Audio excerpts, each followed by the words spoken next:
better shake your booties for black girl nerds. Thank you so much for your wonderful performances. Enjoyed them thoroughly. Enjoyed your chemistry with each other. Starting with you, Aldis, your performance is it's so meaningful and uplifting, but still sad.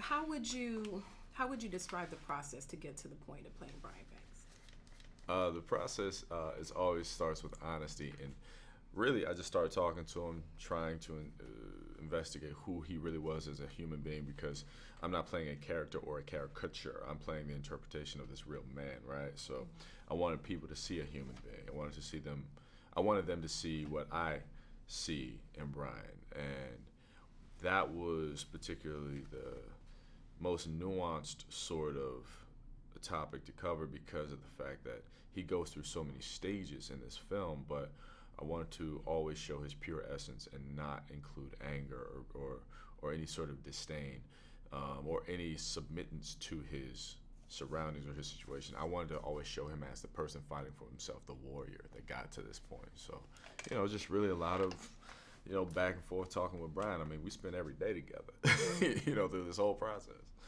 And Greg, for you, again, another meaningful performance in doing the character that you're based on, Justin Brooks, is really out there doing God's work on earth for people.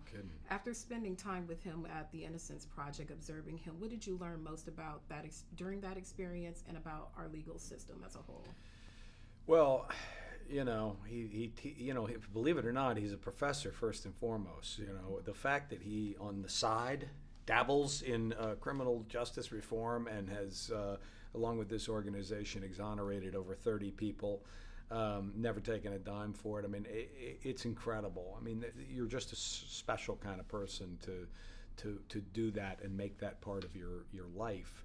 And I really, was humbled by meeting him, all the people down there. I mean, it started with just a walk down the hallway, and it's not a glamorous office space, but there they are. There are all these pictures, one after another of these people that have been locked up for sometimes 10, 20, 30 years that this organization has helped, free.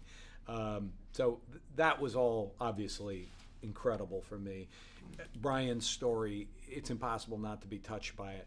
And I will say this, that even if it weren't true, that even if all these people didn't exist in real life, this would just be a hell of a movie. Just as if it wasn't true. The fact that it is true, that he gets to meet Brian, the real guy, that we get Brian to be there, that I get to meet Justin, that people get to understand what this organization does, that's a whole nother element. So it was a win across the board. Absolutely. The timeliness of this movie couldn't be more appropriate considering what's happening in our world. Is this just the right timing for these type of films? Why did it take us to get to now to start seeing the light shine on these injustices for both of you? This film has been in the works for a long time, honestly, 7 years. I think it came out when the universe decided to say it's time, but Brian, he really started on this right after he got freed up. I think 2012 was the first time he started trying to pursue this. 2014, they had a script. 2017 is when we shot it. And then now we're seeing it in theaters today. So, it's been in the works for quite some time, but it is sort of, I guess, serendipitous when it's coming out in this particular climate. Where this conversation is going on, and we need to see a little bit more attention. And I'm grateful it's coming out now, because hopefully we can be an asset to that conversation to really push people who are in these seats of responsibility to make some real changes and do their actual jobs. Because there's a lot of people behind the judicial bench and all that are just kind of slacking. Yeah.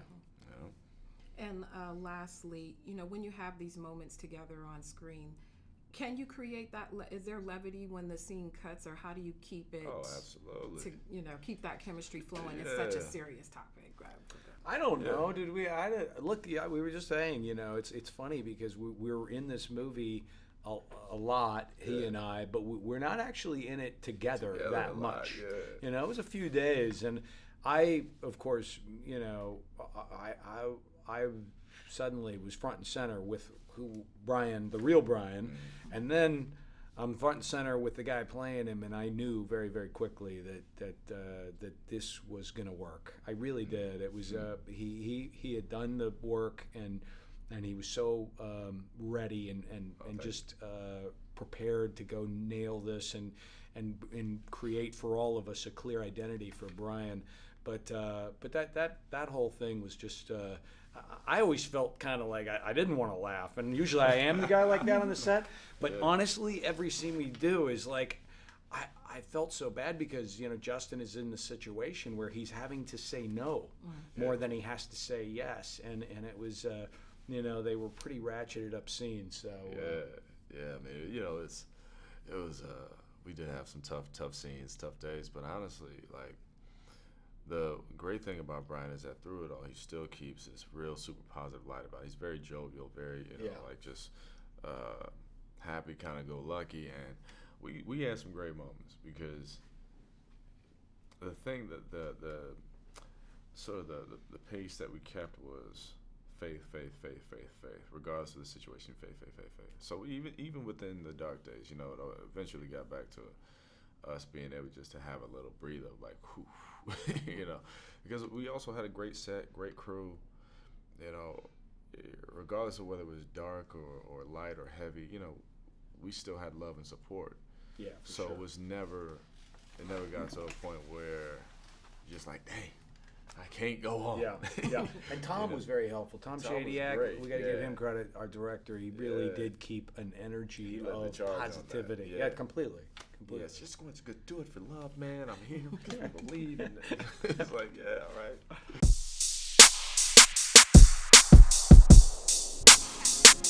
Better shake your booties for black girl nerves. Better shake your booties for black girl nerves.